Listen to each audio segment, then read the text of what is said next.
नमस्कार दर्शकों, मैं हूं आपके साथ लक्ष्मी पांचाल और खबर 24 न्यूज के स्वतंत्रता दिवस के संविधान से संबंधित इस प्रोग्राम में, जिसका नाम है संविधान निर्माण, एक नए युग की शुरुआत में आप सभी का मैं बहुत बहुत स्वागत करती हूं।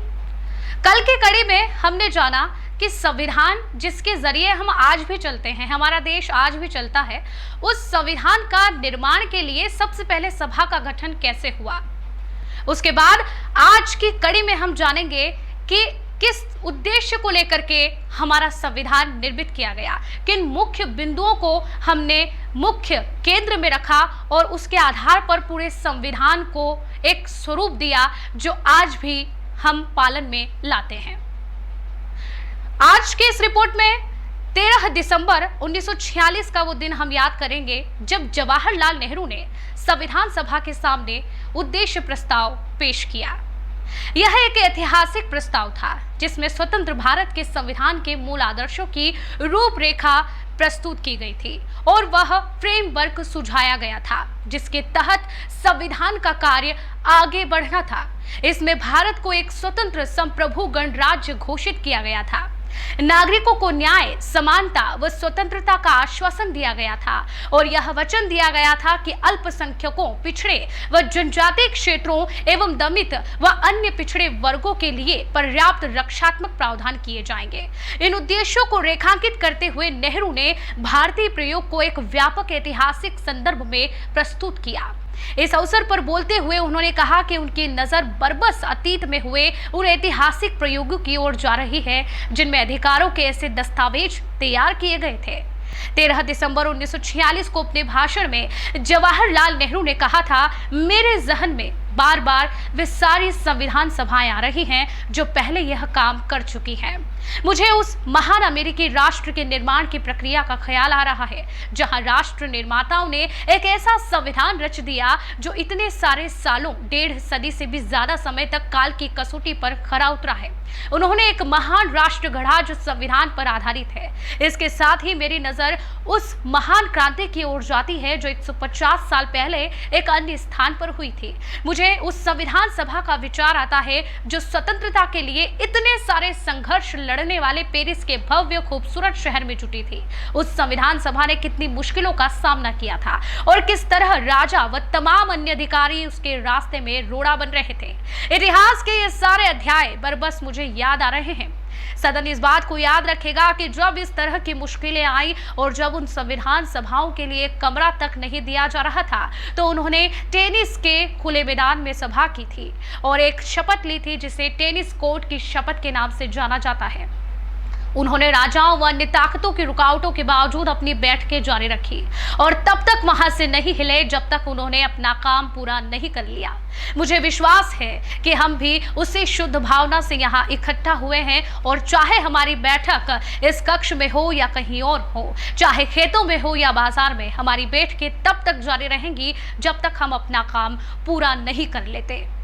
अतीत की ओर जाते हुए अमेरिकी और फ्रांसीसी क्रांति का हवाला देते हुए नेहरू भारत में संविधान निर्माण के इतिहास को मुक्ति व स्वतंत्रता के एक लंबे ऐतिहासिक संघर्ष का हिस्सा सिद्ध कर रहे थे। वह भारतीय संघर्ष के ऐतिहासिक महत्व को अतीत के क्रांतिकारी क्षणों के समकक्ष बता रहे थे। लेकिन नेहरू के कहने का आशय यह नहीं कि उन घटनाओं को आज के लिए ब्लूप्रिंट मान लिया जाए या कि उन क्रांतियों के विचारों को बिना सोचे विचारे भारत पर लागू किया जा सकता है। वह किसी खास तरह के लोकतंत्र को अपनाने का विरोध कर रहे हैं और कहते हैं कि हमारे लोकतंत्र की रूपरेखा हमारे बीच होने वाली चर्चा से ही उभरेगी। वे इस बात पर जोर दे रहे थे कि भारत के संविधान के आदर्श और प्रावधान कहीं और से उठाए गए नहीं हो सकते। उन्होंने विश्वास व्यक्त किया कि हम सिर्फ नकल करने वाले नहीं हैं। उनके शब्दों में भारत में शासन की जो व्यवस्था स्थापित हो वह हमारे लोगों के स्वभाव के अनुरूप और उनको स्वीकार्य होनी चाहिए। पश्चिम से वहां की उपलब्धियों और विफलताओं से सबक लेना जरूरी तो है, लेकिन हमें यह याद रखना चाहिए कि पश्चिमी समाज को भी अन्य स्थानों पर हुए प्रयोगों से बहुत कुछ सीखना पड़ा था। लोकतंत्र की अपनी अवधारणा बदलनी पड़ी थी। भारतीय संविधान का उद्देश्य यह होगा कि लोकतंत्र के उदारवादी विचारों और आर्थिक न्याय के समाजवादी विचारों को एक दूसरे में समावेश किया जाएगा और भारतीय संदर्भ में इन विचारों की रचनात्मक व्याख्या की जाए। नेहरू इस बात पर जोर दे रहे थे कि भारत के लिए क्या उचित है, इस बारे में हमें रचनात्मक ढंग से सोचना होगा। संविधान सभा उन लोगों की आकांक्षाओं की अभिव्यक्ति का साधन मानी जा रही थी जिन्होंने स्वतंत्रता के आंदोलनों में हिस्सा लिया था। लोकतंत्र, समानता तथा न्याय जैसे आदर्श 19वीं सदी में भारत में सामाजिक संघर्षों के साथ गहरे तौर पर जुड़ चुके थे। जब 19वीं शताब्दी में समाज सुधारकों ने बाल विवाह का विरोध किया और विधवा विवाह का समर्थन किया तो वे सामाजिक न्याय का ही अलख जगा रहे थे। जब विवेकानंद ने हिंदू धर्म में सुधार के लिए मुहिम चलाई तो वह धर्मों को और ज्यादा न्याय संगत बनाने का ही प्रयास कर रहे थे।